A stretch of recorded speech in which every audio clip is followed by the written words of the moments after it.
Students, इस video में आपकी पाठ्य पुस्तक आरोह भाग 2 के गद्य खंड का पहला पाठ भक्तिन का सारांश एवं प्रश्नोत्तर हैं। इसकी लेखिका महादेवी वर्मा है। तो स्टूडेंट्स, अगर आपको वीडियो से पढ़ने में हेल्प मिल रही हो तो वीडियो को लाइक ज़रूर कर दें, और अगर अभी तक आपने चैनल को सब्सक्राइब नहीं किया है तो सब्सक्राइब अवश्य करें। चलिए, पाठ के सारांश एवं प्रश्नोत्तर को समझने से पहले हम लेखिका महादेवी वर्मा जी के जीवन परिचय को देखें। स्टूडेंट्स, महादेवी वर्मा जी का जन्म सन 1907 में फर्रुखाबाद उत्तर प्रदेश में हुआ। इनकी प्रमुख रचनाएं हैं दीप शिखा, यामा एक काव्य संग्रह है, श्रृंखला की कड़ियाँ, आपदा, संकल्पिता, भारतीय संस्कृति के स्वर निबंध संग्रह है, अतीत के चलचित्र, स्मृति की रेखाएं, पथ के साथी, मेरा परिवार, संस्मरण और रेखा चित्र है। इन्हें विभिन्न पुरस्कार भी प्राप्त हुए। ज्ञानपीठ पुरस्कार यामा संग्रह के लिए 1983 ईस्वी में, उत्तर प्रदेश हिंदी संस्थान का भारत भारती पुरस्कार, पद्म विभूषण पुरस्कार 1956 ईस्वी में। महादेवी वर्मा जी का निधन सन 1987 में इलाहाबाद में हुआ। ये भी छायावाद की एक प्रमुख स्तंभ हैं। स्टूडेंट्स, महादेवी वर्मा की साहित्य सेवी और समाज सेवी दोनों रूपों में ही प्रतिष्ठा रही है। महात्मा गांधी जी की दिखाई राह पर इन्होंने अपना जीवन समर्पित कर शिक्षा और समाज कल्याण के क्षेत्र में निरंतर काम किया। नारी समाज में शिक्षा प्रसार के उद्देश्य से उन्होंने प्रयाग महिला विद्यापीठ की स्थापना भी की। अब जो पाठ हम पढ़ने जा रहे हैं भक्तिन, उसमें महादेवी वर्मा के घर में काम करने वाली एक वृद्ध महिला की कहानी है। तो आइए अब हम पाठ के सारांश को समझते हैं। भक्तिन पाठ में महादेवी वर्मा जी ने अपनी एक सेविका के बारे में लिखा है। भक्तिन छोटे कद व दुबले शरीर वाली एक वृद्ध महिला है। लेखिका ने उसकी तुलना अंजनी पुत्र हनुमान से की है। जिस प्रकार हनुमान के लिए सेवक धर्म सर्वोपरि था, उसी प्रकार लेखिका की यह सेविका अपने सेवा धर्म को ही सब कुछ मानती थी। वह बिना थके दिन रात काम करने वाली है। वह लेखिका के पास जब पहली बार नौकरी के लिए आई तो उसने अपना नाम लक्ष्मी बताया, लेकिन यह भी कहा कि उसे इस नाम से न पुकारा जाए, क्योंकि जो उसके नाम का अर्थ था लक्ष्मी अर्थात धन की देवी, लेकिन वह सेविका बहुत ही गरीब थी, तो उसके नाम में और उसमें कोई सामंजस्य नहीं था। इसलिए वह मना करती है कि मुझे इस नाम से पुकारा न जाए। लक्ष्मी के गले में कंठी माला देखकर लेखिका ने उसका नाम भक्तिन रख दिया, जिसे सुनकर वह प्रसन्न हो गई। महादेवी वर्मा जी ने भक्तिन के जीवन को 4 भागों में बांटा है। पहला भाग, जिसमें माता पिता व विवाह का वर्णन है। वह इलाहाबाद के झूंसी में एक सूरमा की इकलौती बेटी थी। 5 वर्ष की आयु में उसका विवाह हंडिया ग्राम के एक संपन्न गोपालक की पुत्र वधू बनी।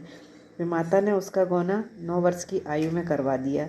तो इस प्रकार समाज में जो एक कुरीति व्याप्त थी कि कम उम्र में बच्चों की शादी कर देना, उसका भी वर्णन यहाँ लेखिका ने किया है। लक्ष्मी के पिता की मृत्यु का समाचार विमाता ने पहुँचने न दिया, और सास भी रोने धोने के अपशकुन के डर से लक्ष्मी को यह बात नहीं बता पाई। तो बाद में मायके जाने पर लक्ष्मी वापस लौट आई, और वापस लौटने पर सास को खरी खोटी सुनाई तथा पति के ऊपर गहने फेंक फेंक कर अपने दुख को व्यक्त किया।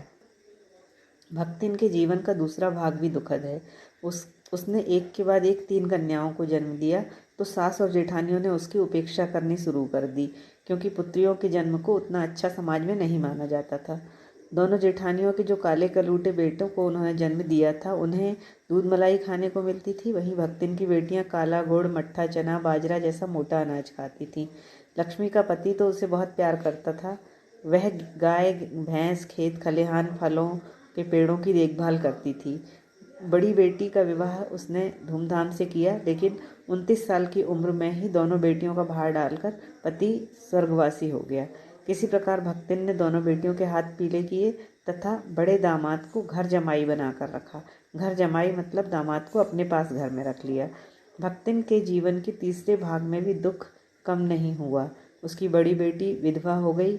जेठ के बड़े बेटे ने अपने साले का विवाह उससे करवाना चाहा, तो उसने नापसंद कर दिया। उस समय तो बात टल गई, लेकिन कुछ दिन बाद भक्तिन के घर में न रहने पर वह तीतरबाज बेटी के घर में घुस गया और जबकि उसके समर्थक गांव वालों को बुला लाए। पंचायत ने कलयुग का हवाला देते हुए विवाह कराने का आदेश दिया। उनका कहना था कि यह पुरुष तुम्हारी बेटी के कमरे में पाया गया है, घर में पाया गया है, इसलिए इसे अब उसी पुरुष से विवाह करना पड़ेगा, भले ही यहाँ पर उस पुरुष की गलती थी।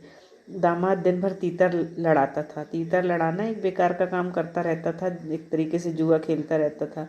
पारिवारिक द्वेष में गाय ढोर खेती बाड़ी सब झुलस गए। एक बार लगान न देने के कारण जमींदार ने उसे दिन भर कड़ी धूप में रखा। भक्तिन अपमान के कलंक की कमाई के कारण वह लेखिका के घर में सेवा बन गई, अर्थात जहाँ वह रहती थी वहाँ उसका अपमान हुआ। जमींदार ने उसे दिन भर कड़ी धूप में खड़ा रखा क्योंकि वह लगान नहीं चुका पाई थी, कर नहीं चुका पाई थी। तो इस अपमान के कारण उसने गांव छोड़ दिया और वह लेखिका के घर में एक नौकरानी अर्थात सेविका का काम करने के लिए तैयार हो गई।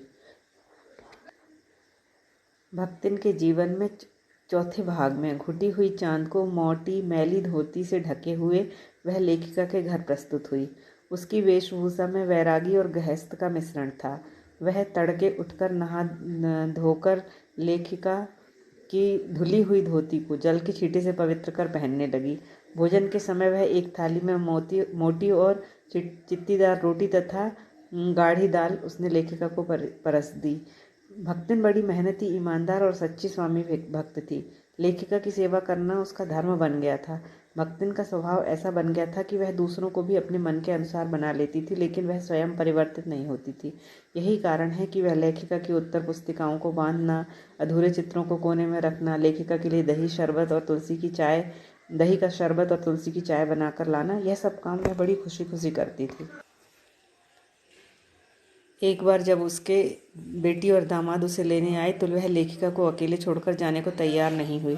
उसका कहना था कि जहाँ मालकिन रहेगी वहाँ मैं रहूँगी, चाहे वह काल कोठरी ही क्यों न हो। लेखिका के साहित्यिक मित्रों को भी भक्तिन बहुत पसंद करती थी। लेखिका ऐसे स्वामी भक्त सेविका को खोना नहीं चाहती है। इस प्रकार इस कहानी में हम देखते हैं कि भक्तिन के रूप में आदर्श सेविका का रूप प्रस्तुत किया गया है। वह अपने चरित्र व स्वभाव से सभी को अपना बना लेती है। भक्तिन पाठ शीर्षक की सार्थकता। भक्तिन शीर्षक बहुत ही सरल व संक्षिप्त है। पाठ का शीर्षक पढ़ते ही पाठकों के मन में यह विचार उठता है कि वह भक्तिन कौन है। क्या वह कोई वैरागी औरत है?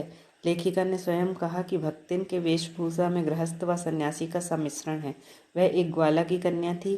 भक्तिन का वास्तविक नाम लक्ष्मी था। 5 वर्ष की आयु में विवाह और 9 वर्ष की आयु में गौना हो गया और पूरा जीवन उसका कष्टमय बीता, लेकिन वह हिम्मत नहीं हारती, अपने जीवन में संघर्ष करती रहती है और अंत में लेखिका की सेविका बन जाती है और हनुमान जी की तरह लेखिका की सेवा करती रहती है। बाद में ऐसा समय आता है कि बेटी दामाद के बुलाने पर भी वह लेखिका को छोड़कर जाने के लिए तैयार नहीं होती है।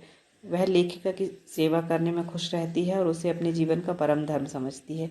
अतः लेखिका ने भक्तिन के रूप में एक आदर्श सेविका का चित्रण किया है। कहानी प्रारंभ से लेकर अंत तक भक्तिन के ही इर्द गिर्द घूमती है। इस कहानी में भक्तिन के जीवन के संघर्षमय पक्ष का चित्रण करना लेखिका का मूल उद्देश्य रहा है। अतः भक्तिन शीर्षक सार्थक व सफल है। तो चलिए स्टूडेंट्स, अब अभ्यास के प्रश्नों को देखते हैं। तो पहला प्रश्न है, भक्तिन अपना वास्तविक नाम लोगों से क्यों छुपाती थी? भक्तिन को यह नाम किसने और क्यों दिया होगा? तो स्टूडेंट्स, जैसा कि आपने पाठ के सारांश में जाना कि भक्तिन का वास्तविक नाम लक्ष्मीन था। लक्ष्मीन अर्थात लक्ष्मी। लक्ष्मी नाम समृद्धि और ऐश्वर्य का प्रतीक माना जाता है, परंतु यहाँ नाम के साथ गुण नहीं मिलता था। लक्ष्मी बहुत गरीब महिला थी। वह जानती थी कि समृद्ध सूचक नाम यह गरीब महिला को शोभा नहीं देता। उसके नाम व भाग्य में विरोधाभास है। वह सिर्फ नाम की लक्ष्मी है। समाज उसके नाम को सुनकर उसका उपहास मजाक न उड़ाए, इसलिए वह अपना वास्तविक नाम लोगों से छुपाती थी। और भक्तिन को यह नाम अर्थात भक्तिन नाम लेखिका ने दिया। उसके गले में कंठी माला व मुड़े हुए सिर से वह भक्तिन जैसी ही लग रही थी और उसकी सेवा भावना व कर्तव्य परायणता को देखकर ही लेखिका ने उसका नाम भक्तिन रखा। अगला प्रश्न है, 2 कन्या रत्न पैदा करने पर भक्तिन पुत्र महिमा में अंधी अपनी जेठानियों द्वारा घृणा व उपेक्षा का शिकार बनी। ऐसी घटनाओं से ही अक्सर यह धारणा चलती है कि स्त्री ही स्त्री की दुश्मन होती है। क्यों? इससे आप सहमत हैं? तो स्टूडेंट्स, मैं इस बात से बिल्कुल सहमत हूँ। जब भक्तिन अर्थात लक्ष्मी ने 2 पुत्रियों को जन्म दिया तो उसके ससुराल वालों ने उस पर घोर अत्याचार किए। उसकी जेठानियों ने उस पर बहुत जुल्म ढाए। इसी कारण उसकी बेटियों को दिन भर काम करना पड़ता था और खाने में भी उन्हें रूखा सूखा मिलता था। जबकि जेठानियों के पुत्र थे, वे अच्छा अच्छा खाते थे। इन सभी बातों से सिद्ध होता है कि स्त्री ही स्त्री की दुश्मन है। उसकी जेठानियों ने तो ज़मीन हथियाने के लिए लक्ष्मण की विधवा बेटी से अपने भाई का विवाह करने की योजना भी बनाई। जब यह योजना सफल नहीं हुई तो लक्ष्मण पर अत्याचार बढ़ते गए। अगला प्रश्न है, भक्तिन की बेटी पर पंचायत द्वारा जबरन पति थोपा जाना एक दुर्घटना भर नहीं बल्कि विवाह के संदर्भ में स्त्री के मानवाधिकार, विवाह करें या ना करें अथवा किससे करें, इसकी स्वतंत्रता को कुचलते रहने की सदियों से चली आ रही सामाजिक परंपरा का प्रतीक है। कैसे? भक्तिन की विधवा बेटी के साथ उसके ताऊ के लड़के के साले ने जबरदस्ती करने की कोशिश की। लड़की ने उसकी खूब पिटाई की, परंतु पंचायत ने अपीलहीन फैसले में उस तीतरबाज युवक के साथ भक्तिन की विधवा बेटी को रहने का फैसला सुनाया। यह सरासर स्त्री के मानवाधिकारों का हनन है। भारत में यह परंपरा सदियों से चली आ रही है। यहाँ शादी करने का निर्णय सिर्फ पुरुष के हाथ में होता है। महाभारत में भी द्रौपदी को उसकी इच्छा के विरुद्ध 5 पतियों की पत्नी बनना पड़ा। मीरा की शादी बचपन में कर दी गई थी तथा लक्ष्मीबाई की शादी अधेड़ उम्र के राजा के साथ कर दी गई। ऐसे अनेक उदाहरण हैं जहाँ अयोग्य लड़के के साथ गुणवती कन्या का विवाह किया गया तथा लड़की की जिंदगी नरक बना दी गई। अगला प्रश्न है, भक्तिन अच्छी है यह कहना कठिन होगा क्योंकि उसमें दुर्गुणों का अभाव नहीं। लेखिका ने ऐसा क्यों कहा होगा? तो स्टूडेंट्स, जब भक्तिन लेखिका के घर काम करने आई तो वह सीधी सादी भोली भाली लगती थी, लेकिन ज्यों ज्यों लेखिका के साथ उसका संबंध और संपर्क बढ़ता गया त्यों तो वह इसके बारे में जानती गई। लेखिका को उसकी बुराइयों के बारे में भी पता चला, जैसे कि वह कुछ पैसे छुपा कर रख देती थी, अपनी मनमानी चलाती थी, जो उसको पसंद था वही काम करती थी। तो इसी कारण लेखिका को यह लगा कि उसमें कई दुर्गुण हैं, लेकिन और उसे लगा कि इसे अच्छी कहना और समझना लेखिका के लिए कठिन है। अगला प्रश्न है, भक्तिन द्वारा शास्त्र के प्रश्न को सुविधा से सुलझा लेने का क्या उदाहरण लेखिका ने दिया है? भक्तिन की यह विशेषता है कि वह हर बात को, चाहे वह शास्त्र की ही क्यों ना हो, अपनी सुविधा के अनुसार ढाल लेती है। वह सिर घुटाए रखती थी। लेखिका को यह अच्छा नहीं लगता था। जब उसने भक्तिन को ऐसा करने से रोका तो उसने अपनी बात को ऊपर रखा तथा कहा, शास्त्र में यही लिखा है। जब लेखिका ने पूछा कि क्या लिखा है तो उसने तुरंत उत्तर दिया, तीरथ गए मुड़ाए सिद्ध। यह बात किस शास्त्र में लिखी है इसका ज्ञान भक्तिन को नहीं था, जबकि लेखिका जानती थी कि यह कथन किसी व्यक्ति का है, ना कि शास्त्र का। अतः वह भक्तिन को सिर घुटाने से नहीं रोक सकी तथा हर बृहस्पतिवार को उसका मुंडन होता रहा। अगला प्रश्न है, भक्तिन के आ जाने से महादेवी अधिक देहाती कैसे हो गई? भक्तिन के आ जाने से महादेवी ने लगभग उन सभी संस्कारों को, क्रियाकलापों को अपना लिया जो देहातों में अपनाए जाते हैं। देहात की हर वस्तु, घटना और वातावरण का प्रभाव महादेवी पर पड़ने लगा। वह भक्तिन से सब कुछ जान लेती थी ताकि किसी बात की जानकारी अधूरी न रह जाए। धोती साफ करना, सामान बांधना आदि बातें भक्तिन ने ही सिखाई थीं। वैसे ही देहाती भाषा भी भक्तिन के आने के बाद ही महादेवी बोलने लगी थी। इन्हीं कारणों से महादेवी देहाती हो गई। एक अन्य प्रश्न और है कि आलो अंधारी की नायिका और लेखिका बेबी हालदार और भक्तिन के व्यक्तित्व में आप क्या समानता देखते हैं? तो स्टूडेंट्स, आपने आलो अंधारी कक्षा 11वीं में पढ़ी होगी। वह भी एक घरेलू नौकरानी की कहानी है।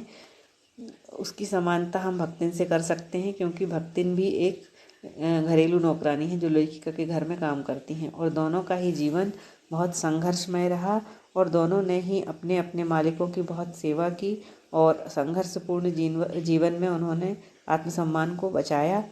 इस तरीके से दोनों ही कहानियाँ हमें एक जैसी लगती हैं।